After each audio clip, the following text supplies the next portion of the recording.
दोस्तों, आपने कई बार ये कहावत तो सुनी ही होगी कि हर कामयाब आदमी के पीछे एक औरत का हाथ होता है। बिल गेट्स से लेकर बैरक ओबामा तक दुनिया की कई जानी मानी सेलिब्रिटीज ने अपने इंटरव्यूज में अपनी सक्सेस का क्रेडिट अपनी वाइफ को दिया है। आज हम आपको द मिस्टिका लैंड पर एक ऐसे ही आदमी से रूबरू करवाएंगे जिसकी गर्लफ्रेंड की एक सलाह ने उसको बिलियनर बना दिया। जी हाँ दोस्तों, बिलियनर। आज की वीडियो काफी इंटरेस्टिंग होने वाली है, तो इस वीडियो को अंत तक जरूर देखिएगा। नमस्कार और स्वागत है आप सभी का द मिस्टिका लैंड पर एक बार फिर। दोस्तों, इसमें कोई शक नहीं कि टेक्नोलॉजी और सोशल मीडिया हमारी जिंदगी का एक बहुत इंपॉर्टेंट हिस्सा बन गए हैं और सोशल मीडिया ने तो हमारे कम्युनिकेशन के तरीके को बदल कर रख दिया है। लेकिन आज जिस ऐप के जरिए हम हमारी फोटोज में चंद सेकंड्स में फिल्टर लगाते हैं या फिर एक पोस्ट को हमारे फेवरेट नेटवर्किंग साइट पर झट से अपलोड करते हैं, उन एप्स को बनाने के पीछे एक बहुत क्रिएटिव आइडिया, कड़ी मेहनत, पेशेंस और सालों का समय लगा है। अब सबसे पॉपुलर फोटो और वीडियो शेयरिंग ऐप इंस्टाग्राम को ही ले लीजिए, जो साल 2010 में लॉन्च हुआ था। आज दुनिया के करोड़ों लोग अपना अच्छा खासा वक्त इस ऐप पर स्क्रॉलिंग में बिताते हैं और कुछ लोग तो इस ऐप के जरिए मालामाल भी बन चुके हैं। लेकिन क्या आप ये फैक्ट जानते हैं दोस्तों कि इंस्टाग्राम के सीईओ केविन सिस्ट्रोम और सीटीओ माइक क्राइगर ने अपनी इस ऐप से पहले बर्बन ऐप क्रिएट किया था, जो एक फेलियर साबित हुआ। लेकिन वो कहते हैं ना कि जब भगवान एक दरवाजा बंद करता है तो दूसरे 10 दरवाजे खोलता है। बर्बन ऐप के फेलियर के बाद क्रिएटर्स केविन सिस्ट्रोम और माइक क्राइगर ने इस ऐप में कई एक्सपेरिमेंट्स किए, नए आइडियाज इंप्लीमेंट किए और घंटों मेहनत की, जिसके बाद आज आपका, हमारा और दुनिया के 1 बिलियन लोगों का चहेता ऐप इंस्टाग्राम बना। हम सब ये तो जानते ही हैं दोस्तों कि हर एक सक्सेस स्टोरी के पीछे एक उबड़ खाबड़ सफर भी होता है और हमारी इस स्टोरी के पीछे भी कई ट्विस्ट, टर्न्स, मेहनत और गर्लफ्रेंड की एक एडवाइस थी जिसने इन क्रिएटर्स और अब हमारी लाइफ बदल दी है। दोस्तों, इंस्टाग्राम के सीईओ केविन सिस्ट्रोम का जन्म साल 1983 में अमेरिका के मैसाचुसेट्स में हुआ था। उनकी मदर जिपकार में मार्केटिंग एग्जीक्यूटिव थी और फादर टीजीए कंपनी के वाइस प्रेसिडेंट। स्कूल में केविन का कंप्यूटर प्रोग्रामिंग से परिचय हुआ और कंप्यूटर प्रोग्रामिंग सीखने के बाद केविन की टेक्नोलॉजी में रुचि बढ़ने लगी। वीडियो गेम्स खेलने के शौकीन केविन ने डूम 2 नाम की उसकी फेवरेट गेम में बचपन में ही गेम के लेवल्स क्रिएट करना सीख लिया था। जी हाँ, और जैसे जैसे वो बड़े हुए उनकी टेक्नोलॉजी में दिलचस्पी बढ़ती गई। दरअसल टेक्नोलॉजी के प्रति इतनी दिलचस्पी उनको उनकी मदर से मिली थी, क्योंकि वो भी टेक्नोलॉजी वर्ल्ड में काम करती थी और वो खुद भी काफी टेक सेवी थी। स्कूल पास करने के बाद केविन ने स्टैनफोर्ड यूनिवर्सिटी में कंप्यूटर साइंस के कोर्स में एनरोल किया। लेकिन कुछ ही समय में उन्हें ये एहसास हुआ कि उनकी रुचि मैनेजमेंट साइंस और इंजीनियरिंग में है और फिर उन्होंने इसी फील्ड में आगे बढ़ने का तय किया। इसी कोर्स के दौरान जब वो इटली गए, तब पहली बार उन्होंने फोटोग्राफी की अद्भुत दुनिया में कदम रखा और बिना देर किए उन्होंने फोटोग्राफी के स्किल सीखने के लिए फोटोग्राफी कोर्स को ज्वाइन कर लिया।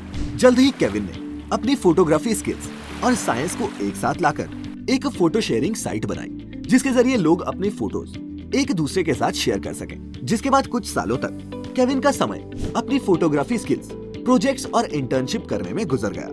ग्रेजुएशन के तुरंत बाद केविन को गूगल की तरफ से जॉब का ऑफर आया, लेकिन उनकी ये पहली जॉब का टेक्नोलॉजी से कुछ भी लेना देना नहीं था। 3 साल गूगल में मार्केटिंग डिवीजन को हैंडल करने के बाद केविन ने नेक्स्टस्टॉप नाम का एक स्टार्टअप ज्वाइन किया। 1 साल तक टीम लीड कर और अपनी कोडिंग स्किल्स इस्तेमाल करने के बाद केविन को रियलाइज हुआ कि एंटरप्रेन्योरशिप ही उनका ट्रू कॉलिंग है और उन्होंने रिस्क लेकर खुद का एक ऐप क्रिएट करने की सोची। केविन ने अपने फेवरेट ड्रिंक के नाम पर एक location based app bourbon create किया। इस ऐप से यूजर्स लोकेशन पर आधारित अपने फोटोज को शेयर कर सकते थे। इसका प्रोटोटाइप तैयार होते ही 2010 में एक पार्टी में उन्होंने बेसलाइन वेंचर्स और एड्रेसिन होरोविट्स को इसका डेमो दिया। उनकी ऐप से इंप्रेस होकर उन्हें $5 बिलियन यानी कि तकरीबन 37 करोड़ रुपए की इनिशियल फंडिंग मिली। दोस्तों, इस ऐप को मार्केट में ज्यादा सक्सेस हासिल नहीं हुआ, लेकिन केविन ने हार नहीं मानी। वो इस ऐप में कई चेंजेस करते रहे, लेकिन यूजर फ्रेंडली ना होने की वजह से ऐप को ज्यादा सक्सेस नहीं मिल रही थी। फिर केविन ने अपनी यूनिवर्सिटी के एक जूनियर माइक क्राइगर को अपनी इस ऐप के बारे में बताया और जल्द ही माइक भी इस ऐप को और यूजर फ्रेंडली बनाने की कोशिश में जुट गए। एनालिटिक्स से उन्हें पता चला कि लोग इस ऐप का एक ही फीचर इस्तेमाल कर रहे थे और वो था उसका फोटो शेयरिंग फीचर।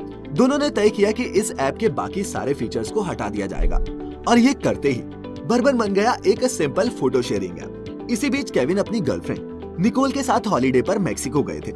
दोस्तों, केविन इस बात से बेखबर था कि अपनी गर्लफ्रेंड के साथ की गई ये हॉलीडे उनकी जिंदगी का बेस्ट इन्वेस्टमेंट बनने वाली थी।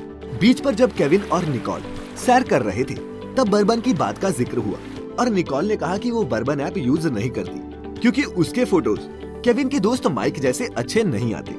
इस पर केविन ने कहा कि माइक अपने फोटोज को दूसरे ऐप्स की मदद से फिल्टर करता है, इसीलिए उसके फोटोज अच्छे दिखते हैं। निकोल ने केविन को बर्बन में फिल्टर्स डालने की सलाह दी जिससे लोग अपने फोटोज को और बेहतर बना सके। फिर क्या, केविन और माइक ने बनाया बर्बन का सबसे पहला फिल्टर X Pro 2, जो दोस्तों आज भी इंस्टाग्राम पर अवेलेबल है। साल 2010 में बर्बन का नाम बदलकर इंस्टाग्राम रखा गया, जो इंस्टेंट और टेलीग्राम का कॉम्बिनेशन है, और लॉन्च होने के तुरंत बाद तकरीबन 25,000 लोगों ने इसे डाउनलोड किया। लोगों को ये ऐप इसलिए पसंद आ रहा था क्योंकि लोग इससे अपनी फोटोज को बेहतर बना सकते थे और बिना कोई पर्सनल डिटेल्स के इसे अपने अकाउंट से अपलोड भी कर सकते थे। और इसका कमाल देखिए, सिर्फ 9 महीने में इंस्टाग्राम के 7 मिलियन यूजर्स हो चुके थे। इसके बाद केविन और माइक ने कभी पीछे मुड़कर नहीं देखा और उनकी जिंदगी हमेशा हमेशा के लिए बदल गई। इस ऐप की पॉपुलैरिटी ने मार्क जकरबर्ग का ध्यान उसकी ओर खींचा। साल 2012 अप्रैल में फेसबुक ओनर मार्क जकरबर्ग ने $1 बिलियन यानी कि लगभग 730 करोड़ रुपए में इंस्टाग्राम को खरीद लिया। Yeah, so Instagram is great, right? I mean, they're this super talented group of engineers. They're building this amazing product. They just crossed 100 million registered users, and they're killing it. इस acquisition के बाद भी Instagram एक independent company के तौर पर काम कर रही थी और बड़ी ही तेजी से बढ़ रही थी। हॉलीवुड के सेलिब्रिटीज किम कार्दाशियन से लेकर बॉलीवुड के किंग खान यानी कि शाहरुख खान भी इस ऐप पर काफी एक्टिव है। साल 2020 में मार्क जकरबर्ग के साथ डिस्प्यूट्स के चलते केविन और मार्क दोनों ने ही रिजाइन कर दिया। जब केविन से इसकी वजह पूछी गई तो उन्होंने एक बयान में कहा कि अपनी क्यूरियोसिटी और क्रिएटिविटी एक्सप्लोर करने के लिए ब्रेक लेना काफी जरूरी है। केविन आजकल अपना समय गोल्फ खेलने में, ट्रैवलिंग, फ्लाइंग क्लासेस में और अपनी वाइफ निकोल और उनकी 9 महीने की लड़की के साथ बिता रहे हैं। तो देखा आपने कैसे एक स्कूल जाते बच्चे जिसने सबसे पहले गेम्स के लेवल क्रिएट किए, फिर अपनी मेहनत और क्रिएटिविटी से ऐसा ऐप क्रिएट किया जो आज शायद सबका चहेता ऐप बन चुका है। आज ये ऐप कुछ लोगों के लिए अपनी क्रिएटिविटी को दिखाने का प्लेटफॉर्म है, तो कुछ के लिए कमाई का जरिया। वैसे भी ये पहली बार नहीं है जब किसी के हमसफर के साथ और एडवाइस की वजह से उनकी जिंदगी के सफर में कामयाबी मिली हो। सॉफ्टवेयर कंसल्टिंग इन्फोसिस के चेयरमैन नारायण मूर्ति की ही बात ले लीजिए। उनकी कड़ी मेहनत के साथ साथ उनकी वाइफ ने भी इन्फोसिस को बिल्ड करने में एक इम्पोर्टेंट रोल प्ले किया है। इतना ही नहीं, अमेजॉन के सीईओ जेफ बेजोस की एक्स वाइफ ने भी गराज से शुरू हुए अमेजॉन के सफर में अपने हस्बैंड की बहुत मदद की। अगर आप इन सारे एंटरप्रेन्योर्स के सफर के बारे में और जानना चाहते हैं तो हमें कमेंट्स में बताएं ताकि हम इन पर भी एक वीडियो लेकर हाजिर हो सके। अगर आप भी ऐसी कोई सिमिलर स्टोरी जानते हैं तो हमारे साथ शेयर जरूर करें। उम्मीद है आपको आज की हमारी ये वीडियो पसंद आई होगी। अगर पसंद आई हो तो इसे ज्यादा से ज्यादा लाइक और शेयर करें। अब हमें इजाजत दें। वीडियो को अंत तक देखने के लिए आप सभी का बहुत बहुत शुक्रिया।